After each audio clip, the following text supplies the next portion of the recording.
kinalampag ang Meralco. Ang dami nagrereklamo na ang taas-taas ng kanilang kuryente, ang dami po lang nakikitang mga items no doon po sa bill nila na sabi nila, bakit kami yung magbabayad nito? Yung universal bill, yung lifeline bill, and all that. So, let's go through po the electric bill po, no? Baka pwede nyo pong i-explain sa amin, although we will also get the side, of course, of Meralco, pero kayo bilang pong isang NGO, ano ba itong pass-through charges? Makatwiran ba ito na sa mga consumer, sa mga customer po ng Meralco, ipinapasa itong mga charges?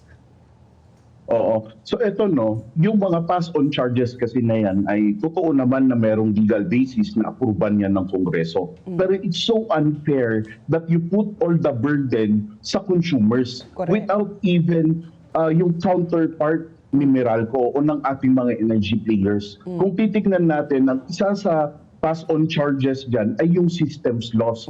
Yung systems loss po, ibig sabihin yan, ay yung pag-travel ng kuryente mula planta hanggang sa bahay po natin, merong mga nawawala na kuryente, yung technical loss na yan, ay binabawas po sa consumers, binabayaran ng consumers. Pangalawang dahilan ng systems loss ay yung mga nakaw na kuryente.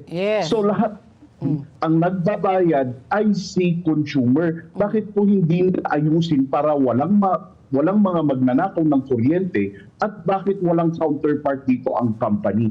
Bakit naman fully consumers lahat ang nagbabayad ng mga pass-on charges na to? So makatarungan ba ito? Sa tingin po natin, hindi po ito makatarungan. Hindi rin po natin alam kung bakit inaprubahan to ng Congress.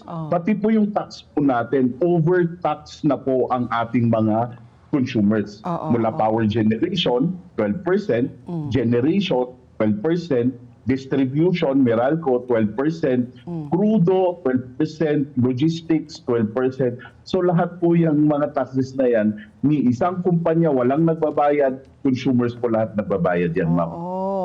Paano po natin yan maayos po, Sir Nick? Anong kailangan gawin? May mga mambabatas ba na...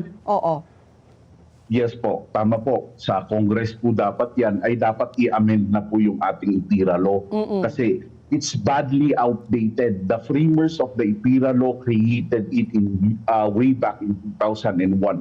So 25 years dapat talagang we need to fit the law on what the consumer needs right now in today's era. Pero before that, ma'am, kung titignan natin, ano ang pwede natin magawa na immediate? Kasi the IPIRA is like long-term or mid-term siya. Pero yung immediate na pwede natin gawin is transparency. Yung nabanggit ni Yusek kanina, freedom of information. Kung makikita natin po, ma'am, yung generation charge, buo lang na nakalagay dyan.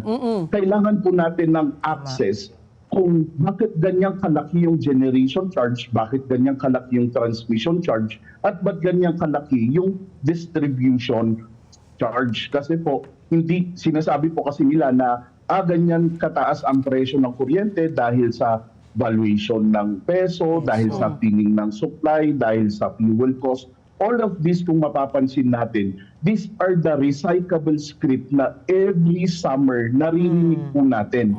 And take note po, every summer meron tayong red and yellow alert. Nakasunod ng red and yellow alert ay automatic price increase. On a yearly basis po, even po last year and previous years po, ito yung lagi natin pinag-usapan dito sa ESPN, yung yellow and red alert, na yearly nangyayari. After nito, price increase. So what can we do immediately is the access to information and transparency.